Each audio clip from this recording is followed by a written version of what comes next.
Welcome to the Michigan Runner Show. Join us each time as we explore the people, the places, and the events that shape our great sport. Hi, my name is Susan Smith, and I'm with the Make-A-Wish Foundation of Michigan, and we're here today at the expo for the Dexter Ann Arbor Run, and we're promoting our Wish a Mile 300 bicycle tour.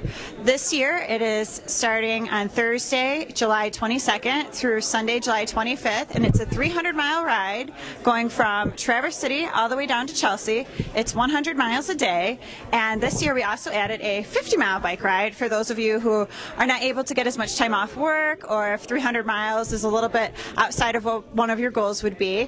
The 50-mile ride will be on Sunday, July 25th, and it will start and finish at the Chelsea Fairgrounds. Now, the biggest reason why we do this ride and why people are willing to pedal 300 miles is to raise money to grant wishes to Michigan children.